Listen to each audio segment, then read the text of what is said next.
So Zoom is in such funny position that they keep changing what they look like every time you do it. So you don't know if you've done the right thing.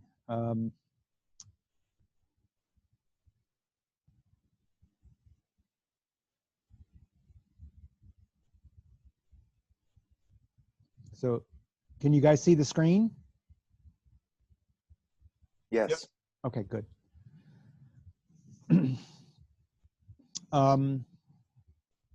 So here are my thoughts, and then I'll write this down in an email to get feedback, and then I'll think about it a little bit more before I seal the deal. So let's look at the syllabus. Did it show that I'm talking and that it's recording me?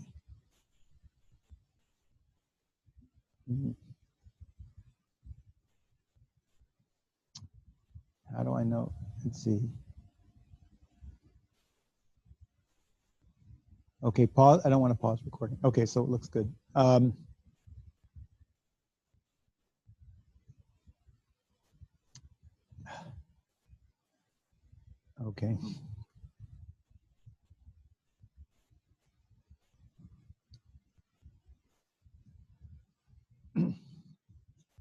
So if you look at what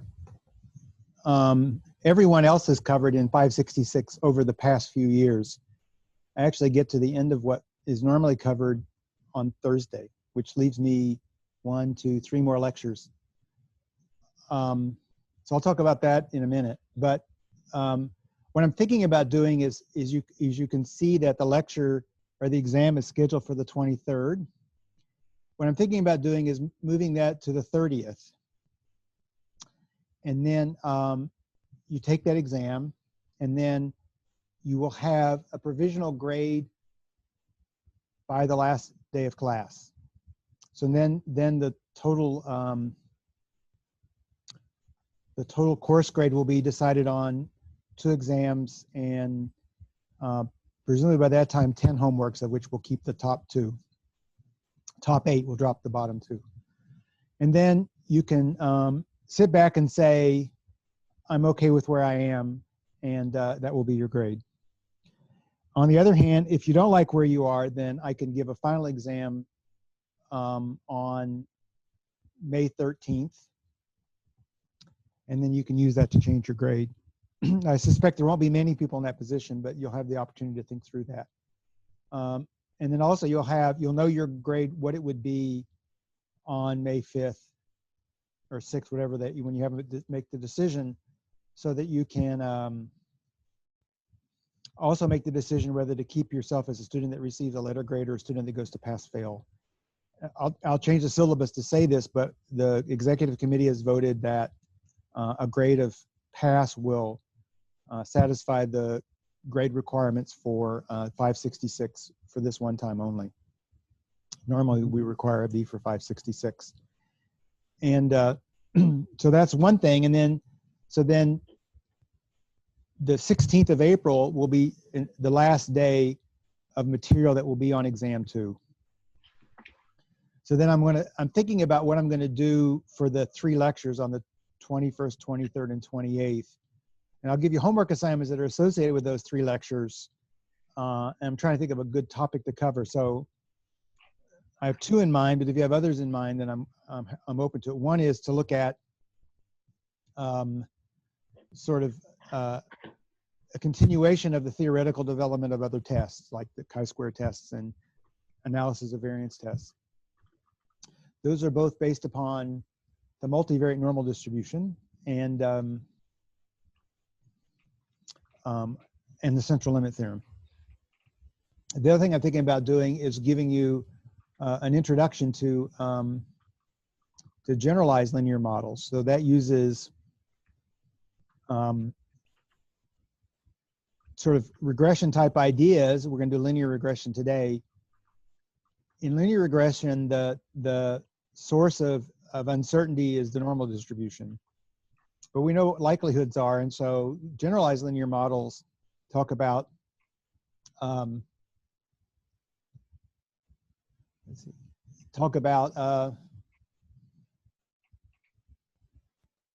yes, it's move back the test, and and two more homeworks. Yeah, so Nathan asked the question. So we moved the test to the 30th. So I'll say it again, since he said we'll move the test back to the 30th. We'll have 10 homeworks by that time. You can keep the top 8. Oh, sporadic feedback. So you think it's my audio? A lot of people. No, your audio is fine, so I can hear you very well. Huh. So I'm getting a lot of, and I've turned my video off to try to minimize things. Now the audio is sounding better. I think that might be it. Okay. Anyway, so I'll keep the chat. I'll keep my eye on the chat. So to review that quickly, the test would be the 30th. There'll be 2 more homeworks before that. We'll try to get everything to you by the 5th so that you can make a decision about what you want to do with respect to pass, fail, or take it as a grade. If you want to take it as a grade and you're not happy with what your grade sits, then you can take a final exam on the 13th. My suspicion is that will be rare, but it gives you an opportunity to fix things or to make things better. So, and then we'll go from there.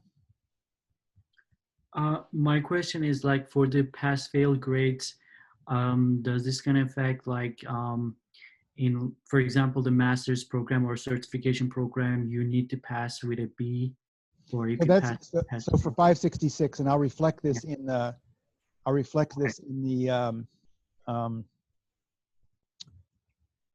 in the new, I'll update a syllabus and I'll reflect it in syllabus that on this one occasion, a pass that's all is required for any program.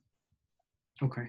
And then there will be, I mean, this really was mandated by the provost if you looked at what she said, but I felt it smart to verify it with the executive committee, and they did that. So I'll reflect that in there. And then, so Zinran asked me about proctors.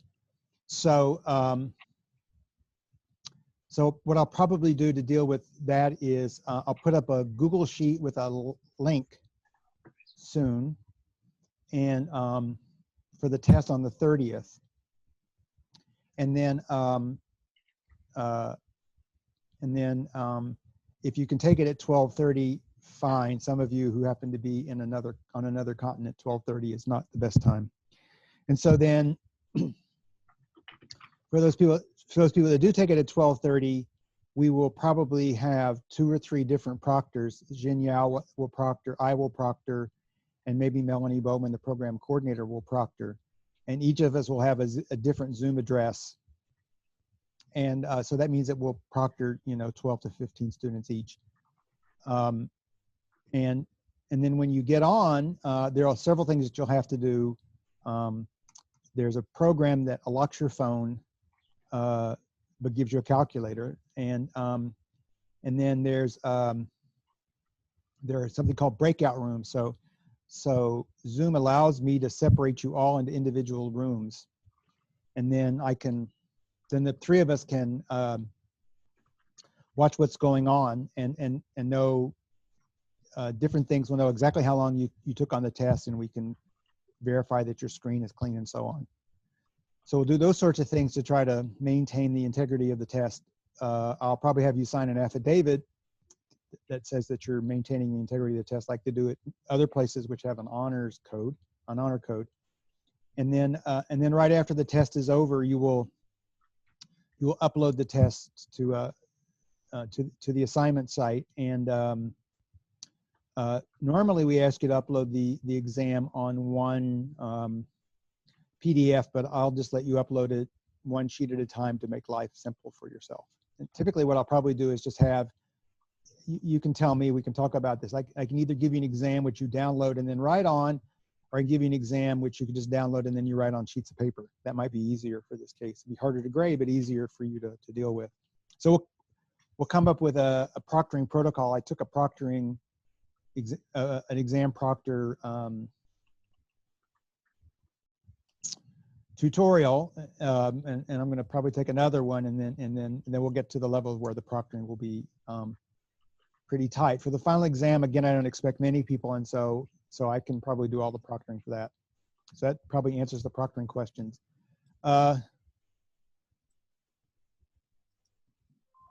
That's okay. So Miranda says, what if you have to leave the room to scan your exam? That's fine. I mean, the typical thing that's done is when you're finished the exam, you show me the exam in the camera, and then you go, and then I see it, and then you go off someplace and you scan it, and I can verify that what you scanned is the same as what you showed me. Right, so yeah, so Hamza asked me, so the final exam will be optional, yes. I'm trying to make life a little bit, does that require us to have a webcam? If you don't have a webcam, then we'll try to think of something else. Sometimes it is enough to have your phone do the job. And I have to learn how that works. So if you don't have a webcam, you can position there are strategies that help you position your phone so that we can watch you through your phone. It is a little more difficult than we would like, and our class is fairly big. So what I might do is use, I'll probably practice with Zhao Ying and Melanie till we get used to breakout rooms. And then what I'll probably do after that is I'll give you guys the chance to practice for office hours so you can see what the environment looks like. And then when the 30th comes, I'll probably turn on Zoom a half an hour, 45 minutes before the exam. And so as people show up, we can check them in and put them in breakout rooms so that we can start properly at 12:30. But I think the software, other things, allows me to see how long you've taken the exam. So if things are not settled by 12:30, then those of you who start the exam past 12:30 will still be given the allotted time to take it. The goal is not to have people leave the exam while other people haven't started, right? That's the goal. Try to stop that from happening. Does that sort of take care of every question? If you have others, please send me an email. And so anyway, that's, I said, the strategy I've had today. And since I've already spent 10 minutes explaining it, maybe we'll stick with it. But that's the way I think to try to sort of be as fair as I can to everyone. And I think the thought of proctoring 2 large exams and all the encumbrances that go with it sort of made me personally a little nervous, but the strategy, I think, allows you to be fairly reviewed and get a grade that you need to decide, and you can go on from there. And also allows you, yeah, so that's right. So there's this question of printing it. So we'll try to come up with some strategy. So one strategy, Nathan, is to have the exam just be on one sheet of paper.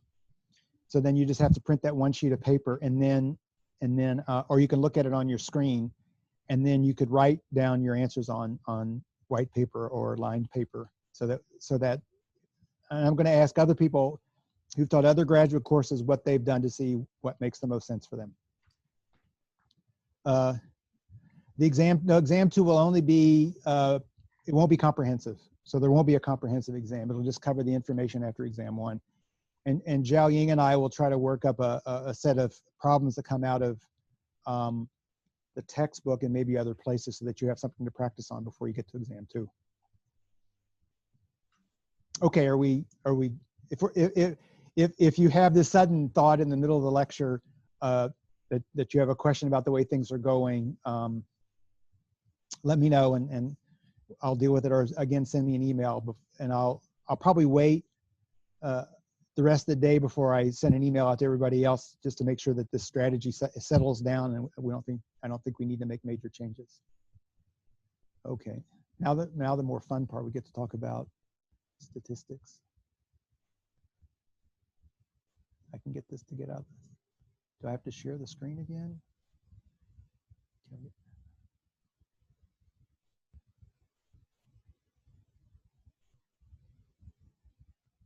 Yeah, I have to get rid of that somehow.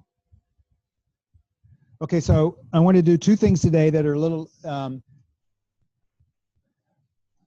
that I think play a bigger and bigger role in more recent statistics. One is prediction intervals and the other is the bootstrap. This took more time to explain that I had previously planned. So the Thursday topic will be on Bayesian approaches to interval estimation.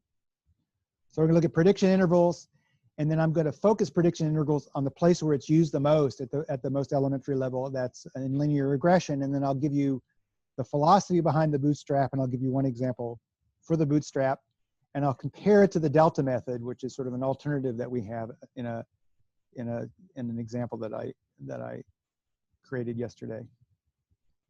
So we already have talked about gamma level confidence sets. So they are having a high probability of containing the true parameter theta, and you try to build it in such a way that that is true for every theta in your parameter space. So build a confidence set based upon the data. I should go over I'll go over the homework for next week at the end of the lecture. But I have one where I'm looking at sort of multivariate, bivariate normals, and how do you build confidence sets for bivariate normals. I'll give away a little bit. There'll be circles or ellipses depending upon the nature of what goes on. And so I'll talk about that more when I get to that situation. But I thought it'd be nice to look at least, it's one of the challenging problems. It's nice to look at a confidence set that's a higher dimension. Turned out to be a classical problem. And it brought in I guess something called the Hotelling T distribution. I'm going to give it to you in a somewhat simpler case so that you don't have to think about that new level of complexity. But if you end up ever having to do a multivariate normal confidence set, then you'll know how to do it. So we're going to look at situations that are based upon independent and identically distributed observations. There they are, x1 through xn. Okay, so now complementary to this notion is the concept of a gamma level prediction set. So the example I'm going to give is in linear regression. So I'll describe it orally now, and then you'll see it pictorially in a few minutes. So there's a famous data set where they took 78 Icelandic parents and their child, and they looked at the number of something called de novo mutations. So those are mutations that exist in the child but don't exist in the parent, and that's what makes it new or de novo. Now, evolutionary biology says that that if we have no mutations, we're in big trouble, because that means that we lose the ability to adapt, and we would also be identical in this small group of people. On the other hand, you don't want mutations to be too easy, because then you introduce a lot of mutations which have a tendency to be deleterious. So there's sort of a balance in that. And this Icelandic data, there was a long guess about how many mutations there were in humans. This Icelandic data set gave the first insights into that number and where they come from. Tomorrow there is a PBS program on an intimate history of the gene. Its author is Siddhartha Mukherjee. I'm watching it because it's something that's close to the type of research activities that I do, which you see in sort of modern questions that I work on, and that Wendy Chang, one of the featured people in this PBS Ken Burns sponsored television show, is we now have the ability to detect de novo mutations in children that have a genetic disease. And now there are these strategies to try to help these children with the genetic disease using massive databases and other things. So she worries about that with respect to the one that's featured with respect to a mutation in a motor protein that negatively impacts first the muscle development of the child that has it, and then later impacts other things. So it's on tonight at 8 if you want to watch it live, but it's also being streamed on PBS. Ken Burns streams everything. So two parents come up to a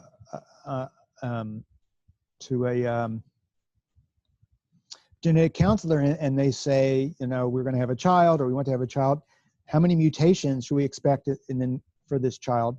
And so these are data that we don't have, but we do have data from 78 Icelandic trios. And so I can give you a confidence interval tells you something about 95% probability of mutations between a certain level and a certain level. But a prediction interval is one where you predict that, and that turns out to have more uncertainty because you don't know anything about the mutation of the parents. The explanatory variable, typically, I simplified a little bit, the explanatory variable will be the average age of the parents. In the example I give, it's actually better to have the explanatory variable be the age of each parent. So this addresses the question of future observation X star will fall, where it will fall, in this case, how many mutations, given that X has been observed. So rather than mu being in the confidence interval, or theta, excuse me, being in the confidence interval, I'm looking at X star new observation in the prediction interval, and I want it to be large for all parameter values. Okay, so let's do a very simple minded one. This turns out to be the first problem in the 9th chapter of Berger and Casella, although they don't call it a prediction interval, but it is what it is. So if you had normal data with mean mu and variance sigma naught squared, I just put the sub-zero there to emphasize the fact that I know it. So mu is unknown and sigma square is known. Then the pivot that we used for the confidence interval was the mean of the data minus the sample mean of the data minus the mean of the population. And we use that to get a gamma level confidence interval by doing a little bit of algebra, right? So we started with X bar and we subtracted the margin of error, and then we looked at X bar and we added the margin of error, and we said with probability gamma, irrespective of the parameter value mu, this had a probability gamma that mu is in that confidence interval, confidence set or interval in this case. So now we have a future observation from the same group. So that future observation is, I'm going to call X star. It comes from the same population, so it has the same mean mu and the same variance sigma naught squared. And so now I'm going to look at not Q of X and mu, but Q of X and X star. So I'll replace the mu with X star. So what does X minus X star look like? Well, they're independent of each other, right? X star doesn't depend upon X bar. So it is normally distributed, and its mean is still 0, right? Because the mean of X bar is mu and the mean of X star is mu, and so mu minus mu is 0. The variance, well, so it's going to just be the variance of X bar minus X star, and one of the difficult identities to remember is that the variance of the difference of independent observations is the sum of the variances. So it's the variance of X bar plus the variance of X star. And so the first one we know is sigma naught squared over n. We've seen that many, many times before. And the second is a new observation. And I said it came from a distribution with variance sigma naught squared. So X bar minus X star is normally distributed with mean 0 and that standard deviation. Sigma naught squared, I'll do a little algebra, becomes 1 over n plus 1.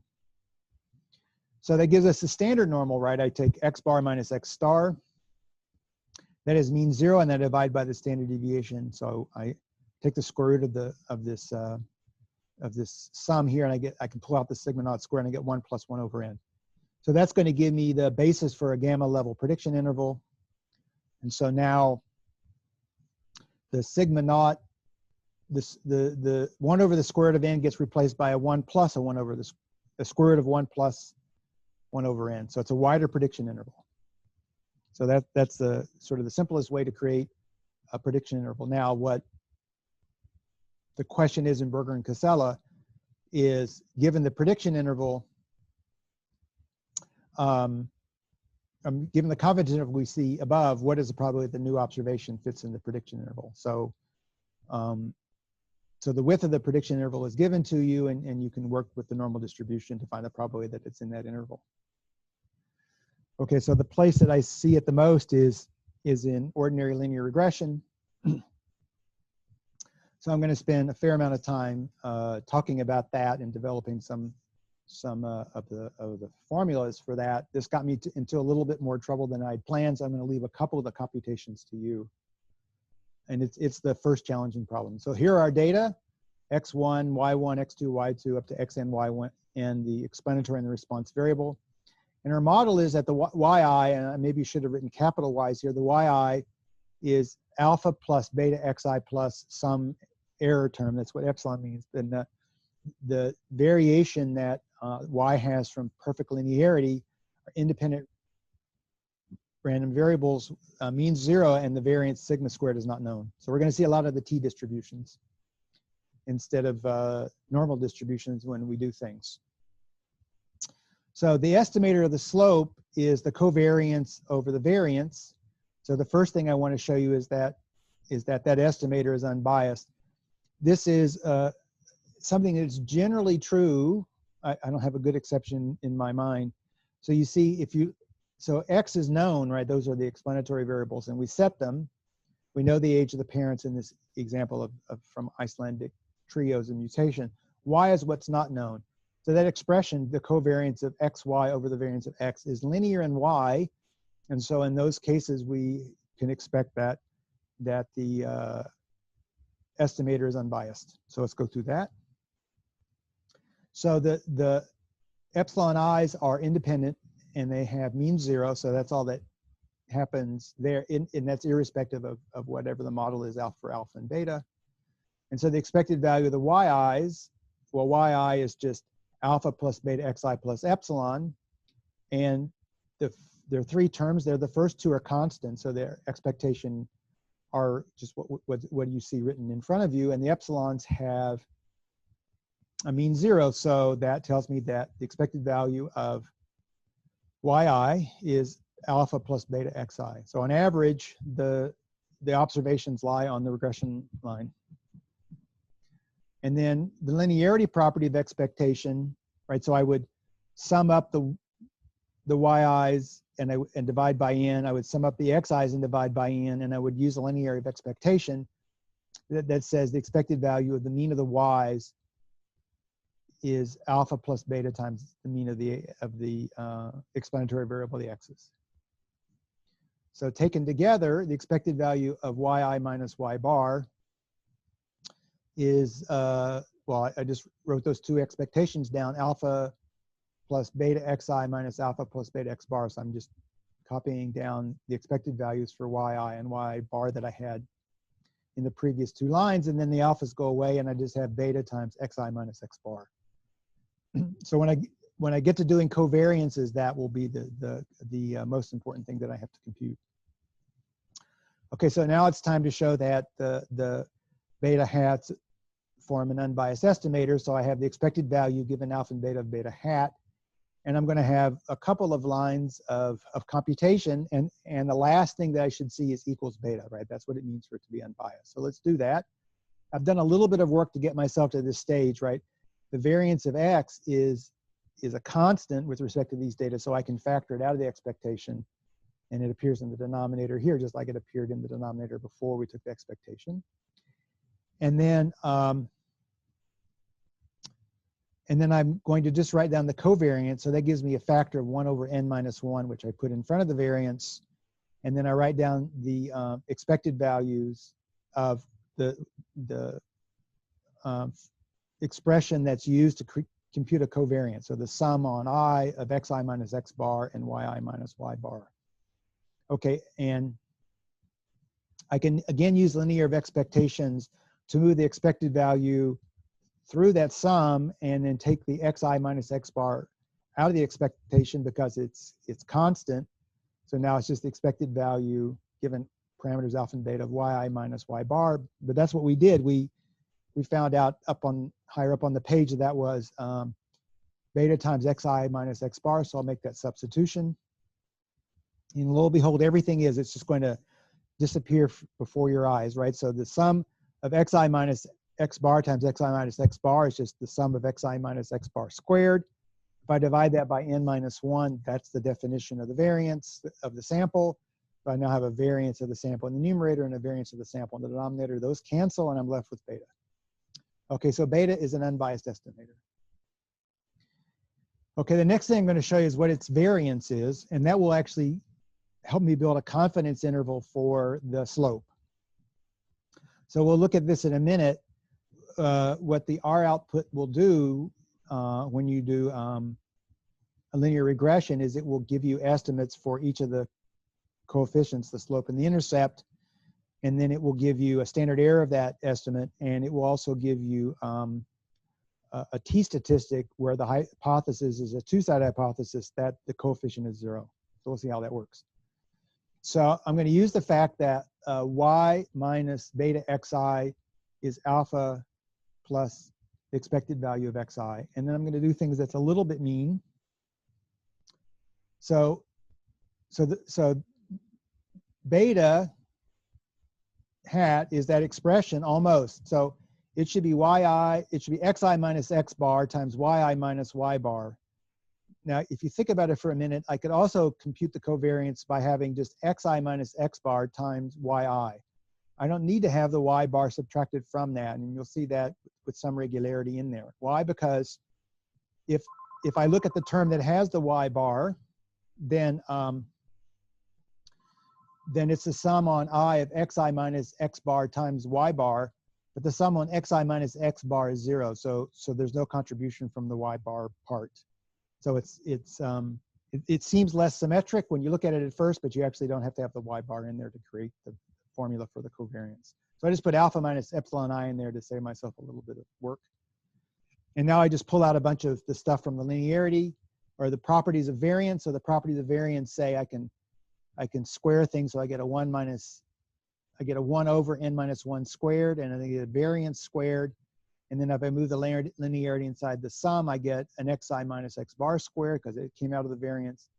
So now it's just the variance of alpha plus epsilon I. But alpha is a constant, so it doesn't affect the variance. And we already said that the variance of the epsilons was sigma squared. So the next line just has a copying of the line above it, except I just write down sigma squared for the variance of epsilon I. And now again, everything disappears, right? A lot of things disappear. If I have a 1 minus n minus 1 squared, I use one of those to couple with the sum on xi minus x bar squared to get a variance in the numerator. I have a variance in the numerator, but I have a variance squared in the denominator. And so I'm left with only one factor of the variance. So then the variance of beta hat is sigma squared divided by n minus 1 times the variance of x. So let's think about this for a minute. If you have, if you're looking at the variance of beta, then variance of the estimate of the slope, beta hat, it goes down, it goes up if sigma is big, and that makes sense. It goes down if you have observations, more and more observations, and so that gives you the factor of n minus 1. It also goes down if your data is spread over a wide interval. So if your data is spread over a wide interval, the explanatory variables, then the variance of x is pretty big, and that will lower the variance of beta hat. Whereas on the other hand, if your data were very tightly packed into a very small interval, that would increase the uncertainty that you had in the slope.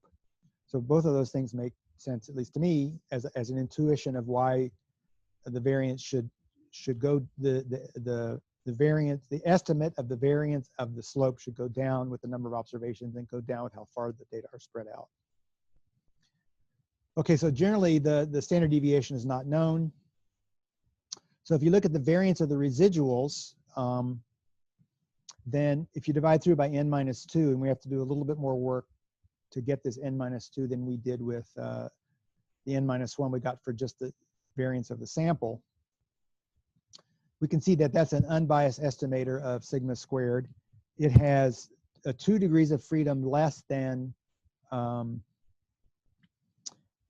the number of observations, so that we'll have to modify that. So this unbiased standard deviation divided by the standard deviation of the sample has a t-distribution with n minus 2 degrees of freedom. So I can use that to build a confidence interval. So that gives a t-interval, beta hat, plus or minus, and then you use the upper tail probability of the t-distribution with n minus 2 degrees of freedom to match the level of the confidence level you want. So that's 1 minus gamma over 2. Then you have this standard deviation in the top, and in the bottom, again, you have the square root of the variance of the data. So that's this s of x, and then the square root of the number of observations minus 1. So that now we have a t-interval for the slope. and that's used pretty often. Okay, so now I can show you the example I wanted to. We investigate the relationship of the age of the parents to the de novo mutations in their offspring. And these are 98 Icelandic trios. So we're going to use the age of the parents to predict the number of mutations in the offspring. So age is on the horizontal axis. That's the explanatory variable. The vertical axis is going to be mutations. So there's the data set. There are 78 points there. I don't expect you to count them. The youngest average age of the parents is around 16 or 17. So those are pretty young parents. The oldest average age of the parents is about 43. So there's a fairly large range between the two. I worked with this data set a little bit. The correlation between the mother's age and the father's age is about 0.8. So they're fairly close in age. So that actually makes it hard to infer the contribution from each parent to the number of mutations that a child has, because they're both, the age of the parents are tightly correlated. So if you want to, so I entered the data into, I downloaded the data, and if you'd like a copy of the data to download, I can send you a link. And then I created a function, mutations.lm, for linear models, and that was LM of, let's see, I should have put in that extra command, LM of, let's see, you do explanatory variable first, so you do responsive variable first, that's mutations tilde age, and out comes this. Oh, it's really written there, right? Mutations tilde age. And then, so there are the residuals. You can see that at the worst, you overpredicted by 15 mutations, and at the one end, the other end, you underpredicted by 24 mutations. So, and then the coefficients are 2.8145 for the intercept. I don't know that it has much meaning. That would be how many mutations you had if the average age of the parent was 0. On the other hand, you can see that you can't reject the hypothesis that the intercept is 0. So it seems to grow linearly from the time you're born. The slope is 2.1255, which is, so that means for every year, the average age of the parents, the child gets another couple mutations. Our best guess is that about 7/8 of those come from the father and 1/8 comes from the mother. So the father is the overwhelming source for the increase in mutations. And then there's the standard error, 0.1904. You can see the t-statistic is enormous. It's 11. And so the p-value is 2 times 10 to the minus 16, which is the smallest, that's the smallest number that R puts out, smallest positive number. And so this residual standard error, which is used to build the confidence interval on beta, is 8.79, and they're the 76 degrees of freedom, which is 2 fewer than the number of observations. We had 78 trios in this. And then if you want to look at R squared as how much it explains, it says 62% of the, in some sense, of the variation in the data is explained by the age, and so the other 38% can't be explained by age. It's just the randomness of mutations. Okay, so now I want to get to prediction intervals, and so I have to find some other variances. So I wrote them down here, but on challenging problem 1, I have you do that. So the variance of the intercept is given there at sigma squared times 1 over n plus x bar squared over n minus 1 times the variance of x. So I'll have to go through a computation similar to beta to do that. In the homework exercise, I give you a couple of other things to do ahead of figuring out the variance of alpha hat, so that you'll have them, they'll be good to go when you get to computing alpha hat. And then the covariance of alpha hat and beta hat is just negative x bar times the variance of beta hat. So, and that I think makes sense. If you overestimate the slope, then say, think of your slope being positive. Overestimating the slope means that you tilt it up a little bit from what it should have been. And if you see what that does, if your mean is above 0, x bar is above 0, then that will lower the intercept. If x bar is equal to 0, then tilting it up doesn't change the intercept at all. Okay, so now we're ready for a new observation. These parents walk in. They say, can you predict how many mutations my child will have? I say, what is your average age? That's their X star. I take the two numbers and average them. And then I say, here's my guess. Alpha plus beta, alpha hat plus beta hat X star. And I call that my prediction of Y star. Okay, and so I'm going to let W be the difference between the two. So W is sort of this, it's like a residual, right? It's the difference between the actual value of the number of mutations and the predicted value given by the regression line. So W is normally distributed. That's actually a pretty complicated statement, but we'll go through it. If you look at W, the Y star part is pretty easy because it's just an observation from the data, the number that's independent of all the other observations. The Y hat star is a little more complicated. It has an alpha hat and it has a beta hat in there. And the beta hat, again, depends linearly on Y, and so it is the sum of normal random variables, and so it itself will be normal. The alphas, you may recall, the intercept is just alpha is equal to beta, alpha hat is equal to beta hat X bar minus Y bar, if I said it correctly. No, it should be alpha hat is equal to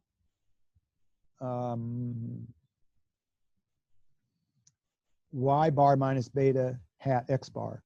And so it's a linear function of beta hat, and beta hat is normal. So you have a combination of normal random variables. So I know that, and it's independent of the Y star. So I know it's normal.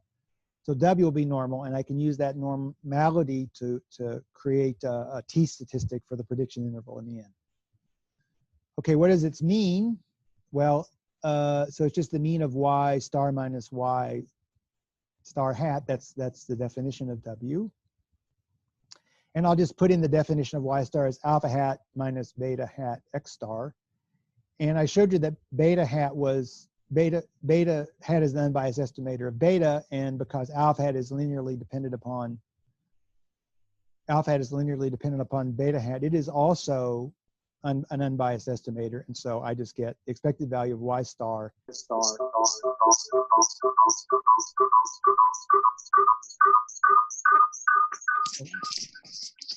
I'm getting some feedback. Is somebody's microphone on? You may want to mute everybody that's not I can do that quickly. muted. Can I do that quickly? I'll have to get out.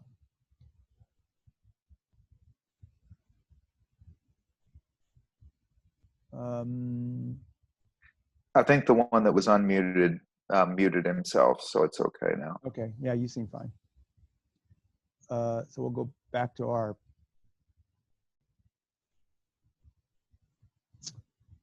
it was just a profound statement that needed reverberating. So then the expected value of Y star is just also going to be alpha plus beta X star, so that's 0.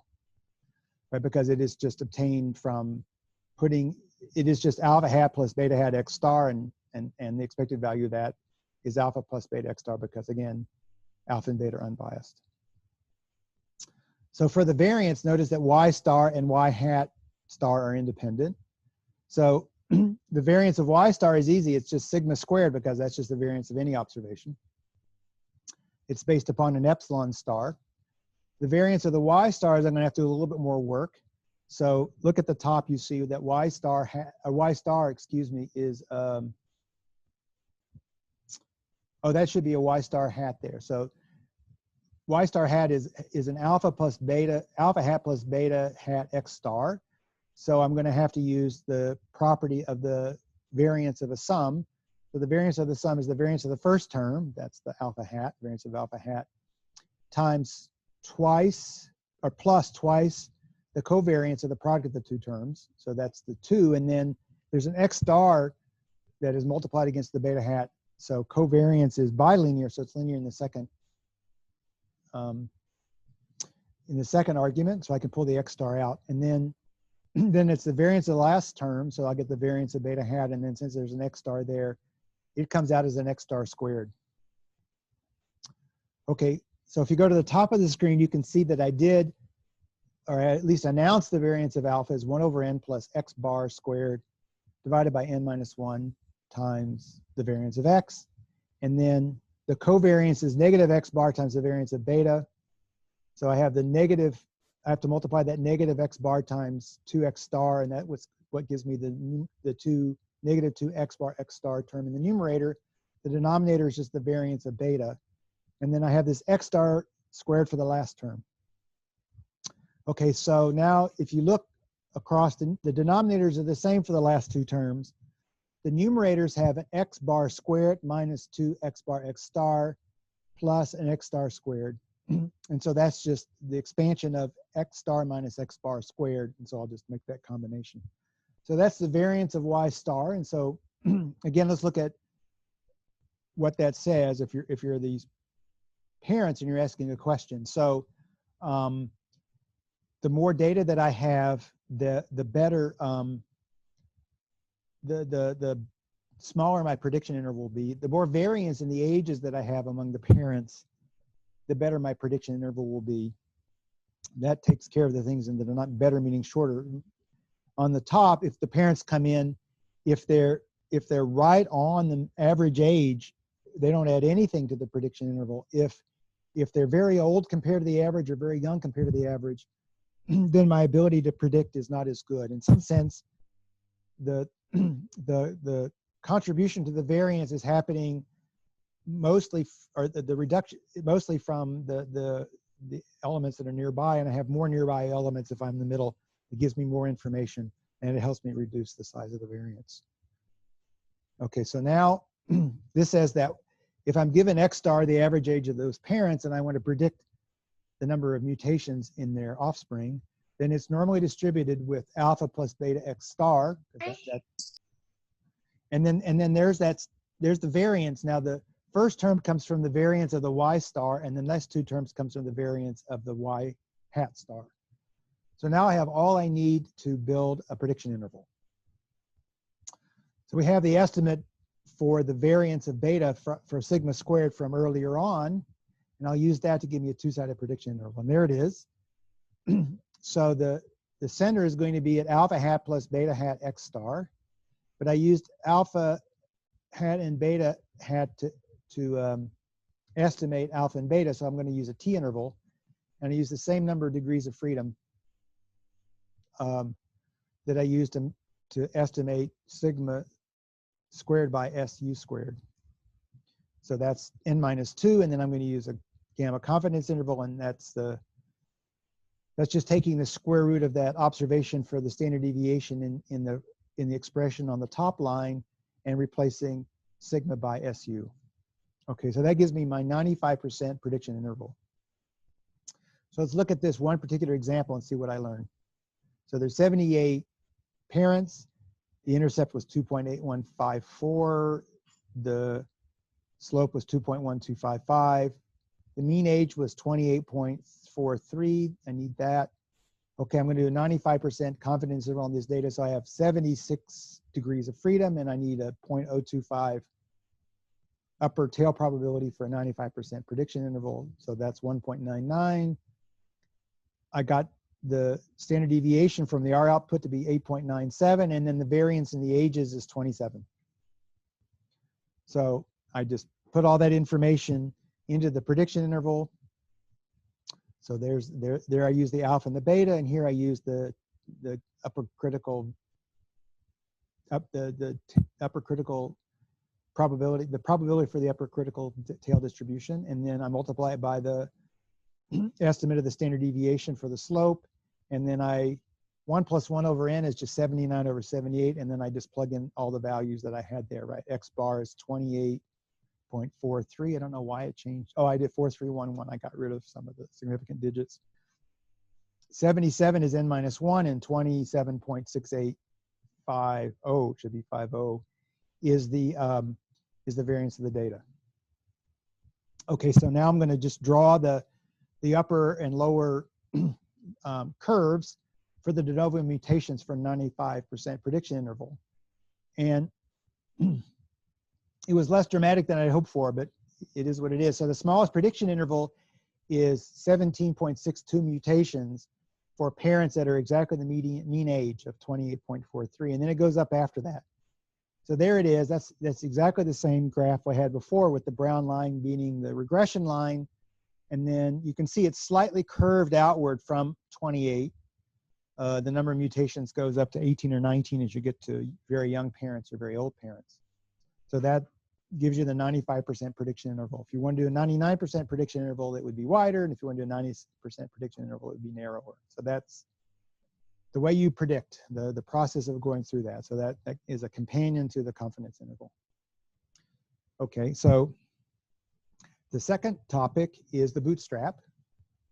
So the bootstrap says, well, you know, I don't know the cumulative distribution function f, so I'm going to do the best I can. I'm going to use the cumulative distribution function from the data, which I'll call f hat of n, and I'm going to keep subscripts a lot to indicate the number of observations. And then I have a random sample,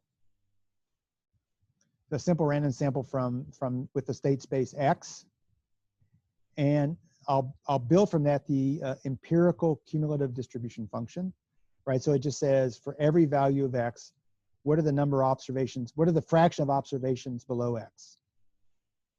And we've seen this before. If you use that as your fundamental object to go forward, it's called the non-parametric bootstrap.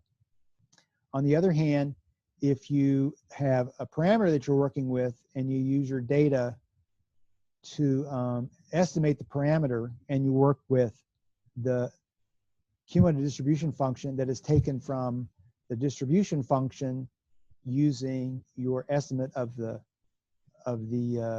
parameter, then that's called the parametric bootstrap. So I'm going to do a non-parametric bootstrap example for you. So we'll let script f be the set of cumulative distribution functions. So we have R I'm going to use for that. So it takes the state space and it and a set of distribution functions, and it hands me a number. So it could be anything of interest. So for example, you could look for the difference between the sample median of the data and the median of f. So you might ask yourself, what's the distribution of that, or some fact about that. So the bootstrap says, okay, what I would really like is I would really like to know my data x and the real distribution f, but I can't know that. So what I'm going to do is I'm going to replace the genuine cumulative distribution function by an object that I know, the empirical one, so that's the f hat n, and then I'm going to replace x by x star, which is the resample of size n from fn. So that's the way we work, but we're going to do many resamples to try to get a sense of the distribution of that object. So the bootstrap was originally used, and I read some of the original articles yesterday. That was sort of fun, to estimate bias and variance, which is sort of our standard error of a statistic, which is sort of a modern thing to do, this balancing of bias and variance to try to get a good estimator. It's used all over the place in machine learning now, and it had this motivation with the bootstrap. It replaced a jackknife, which sort of looked at one random variable at a time, because computers were not as sophisticated they are now, and then we got to this bootstrap, which sort of resamples from the whole distribution. So here's an example, a simple example. So what if my random variable was to look at the difference between sort of the second moment of my, the square of the first moment of my data minus the genuine square of the first moment. That would be like the variance, right? So mu squared is just the integral of x df of x. And so if I knew everything about it, then I would do analysis on that object, R of xf. But I don't know f, so what I do is I replace the x's with a resampled version of the x's, and I replace fn with the empirical distribution. So that says I'm going to compute the average, the first moment squared based upon a bunch of resampled objects. I'm going to do it, I think, 10,000 times in a minute. and then I'm going to do my best to I'm going to take the mean from the genuine distribution and replace it by the mean from the sample, which is just x bar squared. So that's the observed sample average. And so, we know that this, if we use the maximum likelihood estimator of Sn squared is 1 over n rather than n-1 times xi minus x bar squared, then a little bit of algebra tells you that you can write it as a sum of xi squared minus the mean, sample mean squared, as an estimate of the variance. If you knew the real deal, then the expected value of R of x and f would be just the variance divided by n. And we sort of knew that. If you look at the resampled one, then given the data x, that's going to create your empirical cumulative distribution function. Then the expected value of the bootstrap sample will replace the variance by the standard deviation. And you can see as you get more and more data, large data sets, then the estimate of the standard deviation, the standard error gets better and better as the estimate of the standard deviation. Okay, so I'm going to apply this to Snell's law. So Snell's law says that light bends when it gets to an interface, and so there are two angles: the angle of incidence, where's the light going through the origin, where its source, and the source in this case is going to be air, but I'm going to assume it to be a vacuum. And then it gets to water and it bends into the water, so that's called the angle of refraction. Now, if the angle gets too small, then the light can't get in, and so if you're at the beach at the end of the day, you can't see in the ocean because all the light's reflecting. And so what Snell's law tells you is that it gives you the ratio of the velocities of light in two media if they're isotropic. If they're not isotropic, then all bets are off. And so I'm going to measure the angle of incidence of a laser beam in air as θ1 radians, and I'm going to measure the angle of refraction in the water as θ2.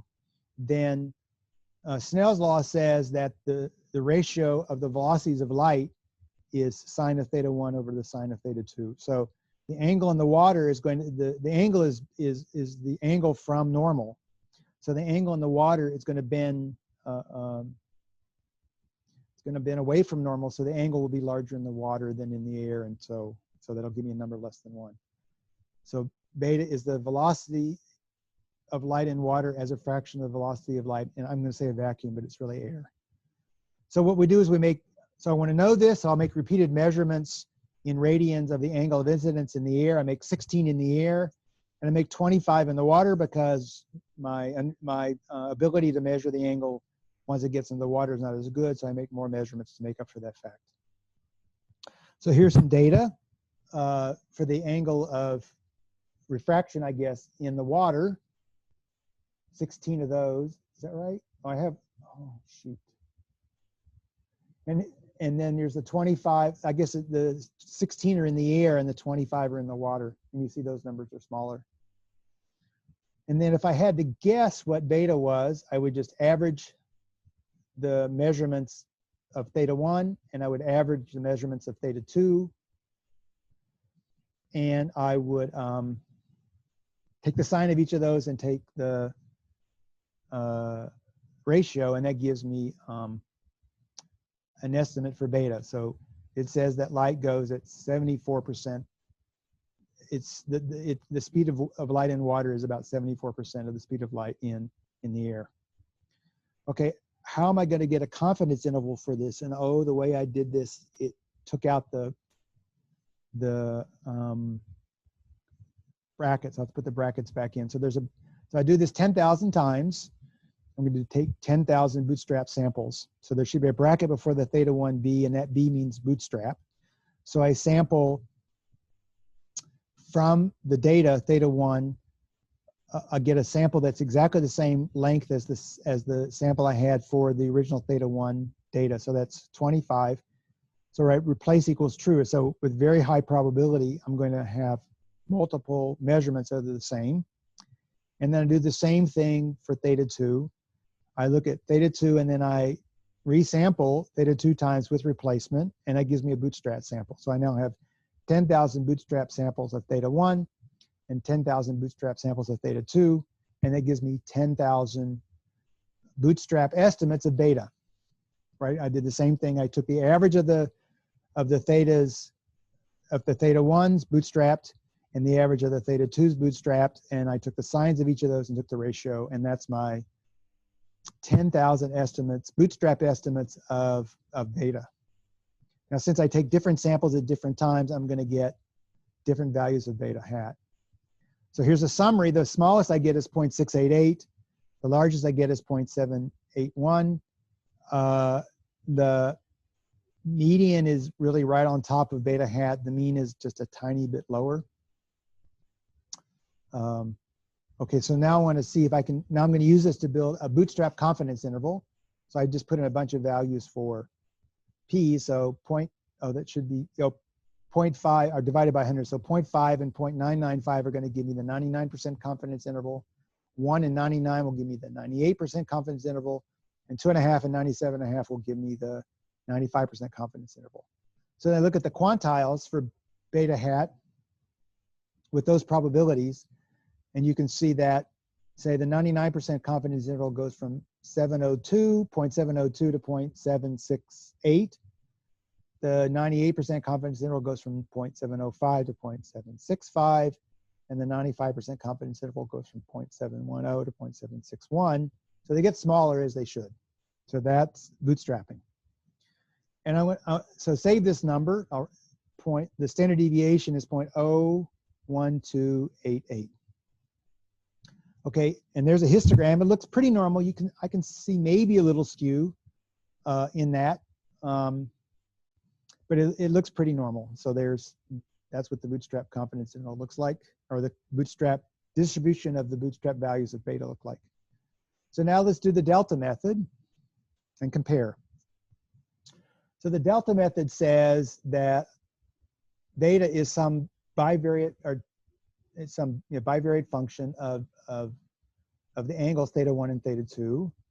And so if you look at the modified Pythagorean theorem, since the measurements of theta 1 and theta 2 are independent, you take the partial with respect to the first argument, you apply the means, you square it, and you get the standard deviation of the first group over the number of observations for the first group. And then you do the same thing. That should be a theta 2, the partial respect to theta 2 of g at theta 1 bar times g at theta, g of theta 1 bar and theta 2 bar.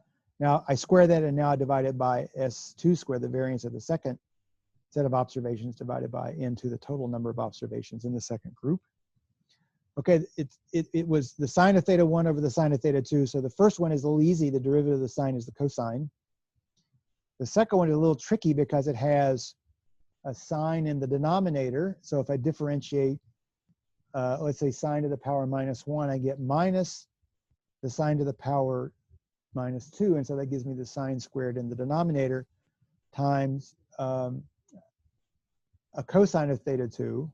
And I put that in the numerator. There's a minus sign in there, which maybe I should have added, but it doesn't really matter because I'm going to square that object. So that's what I get. And so now I have to plug in all of those numbers from the data, which I did, and I get 0.001296, which is very close to 0.01288, which is what I got from the bootstrap. So for all intents and purposes, they're the same. I guess up to 3 or 4 decimal places.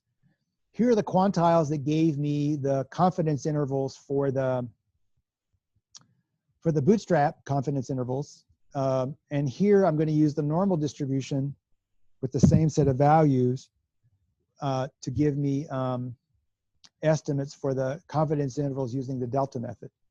So the mean of this normal is beta hat, right? And then my estimate of the standard deviation is going to be the square root of that of SB2 is what I use for the variance of beta. That was my sort of shorthand when I put all those numbers in. And so you can see that the confidence intervals are very close. So for the bootstrap confidence interval went from 0.702 to 0.768. For the delta method confidence interval 0.703. 2.769. So it's a little bit shifted to the right. We'll do 95 as 0.710 to 0.761, and the other one is 0.711, 0.762. So it's also shifted a little bit to the right. So they're shifted a tiny bit to the right, but at a very at the fourth decimal place. So they're very tiny shifts. So there's the comparison of the two. For me, it's nice to do both of them, because if I do both of them and I get very similar answers, then I feel like I've done my my calculus and my algebra and my programming correctly. On the one hand. On the other hand, bootstrapping is applicable to many situations for which the delta method is not available or would be very hard. So that's what I have to say today about prediction intervals in the bootstrap. So now I want to spend a minute on the homework.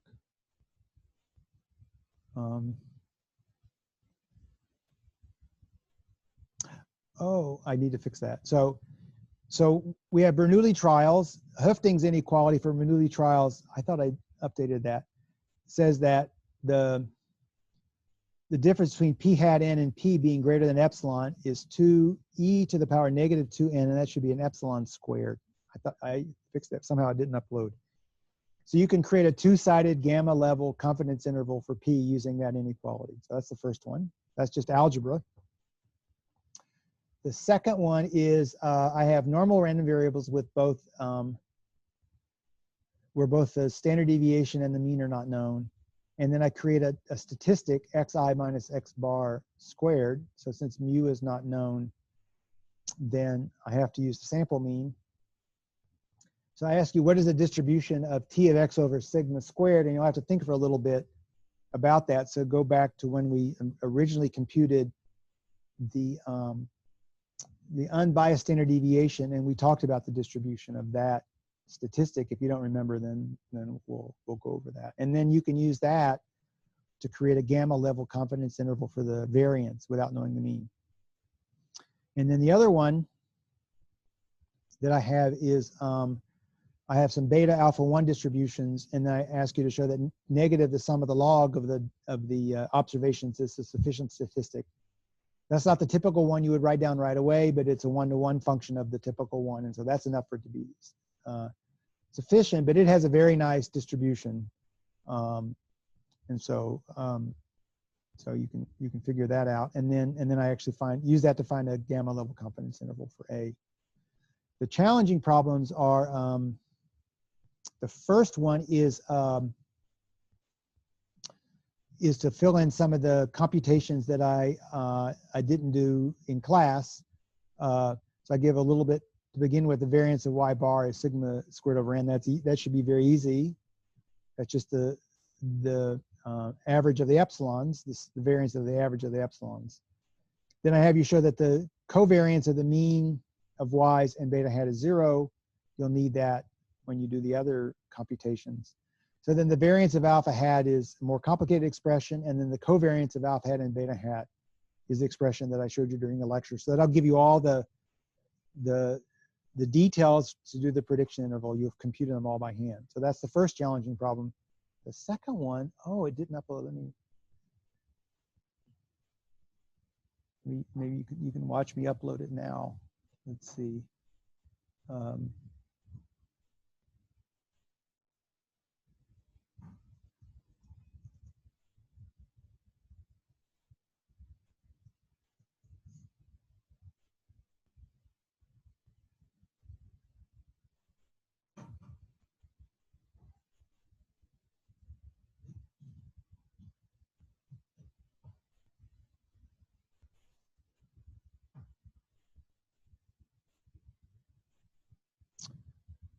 Okay, let's see if that made it.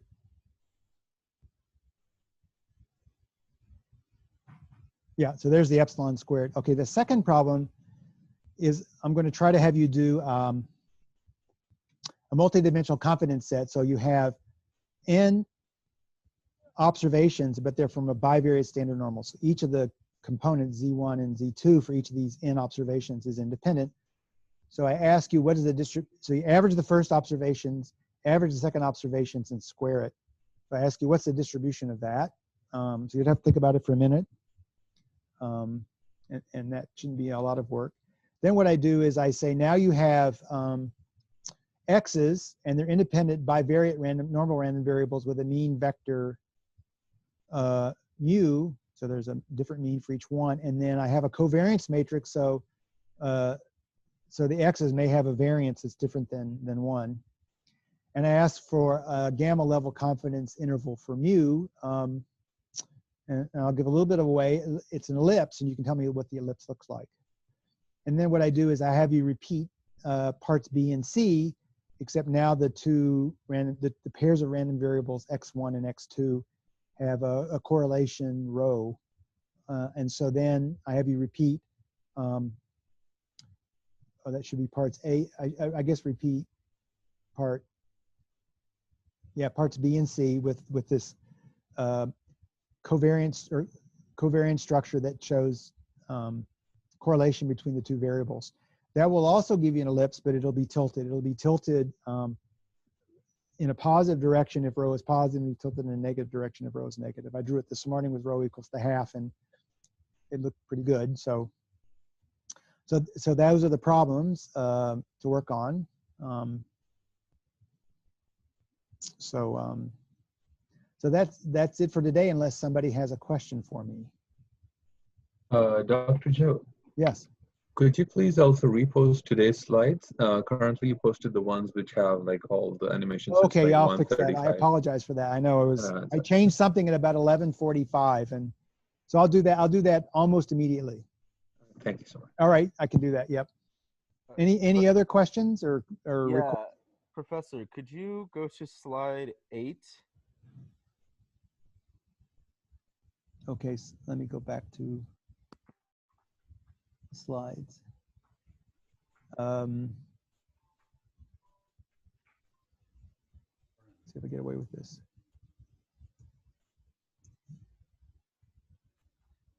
Whoops, that's the slide? Yeah, this one. So why does, let's see, what was it? Why does this have a t distribution here? Because I estimated, because I estimated the standard deviation from the data. Okay. Right. Okay. So if you know the standard deviation on the nose, it would have a normal distribution. But when you estimate it from the data, you'll get a t distribution. Okay. Okay.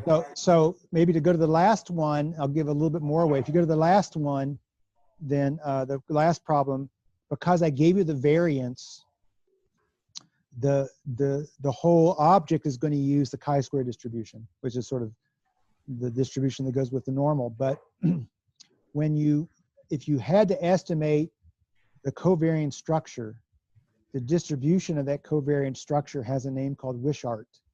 And so then if you have to estimate that covariance structure from the data, you no longer get a chi-square distribution that determines things. The object you get is a ratio of chi-squares. I guess it's a ratio of t and a chi-square, but the ratio of t and a chi-square is an F distribution. So if you ever have to do a multivariate confidence set where you have to estimate the individual entries in the covariance matrix, you end up using the F distribution to build the confidence set. So you got me to, so anyway, so it also would make things harder than what I gave you for the second. I actually didn't see anywhere where, because if you go to any of the literature on how to build these confidence sets, they almost always assume that you have to estimate the rows and sigmas. But I didn't want you to do that on the first part. So I gave you sort of this simplified version, which has all the central ideas that you need to do this problem, to do the more difficult problem. Any other questions? Okay, well, thanks everyone. We took the whole hour and 15 minutes today. If you have any comments on the structure that I have for the rest of this semester, please let me know before I'll probably settle on something by the end of the day. So I'll see you all Thursday.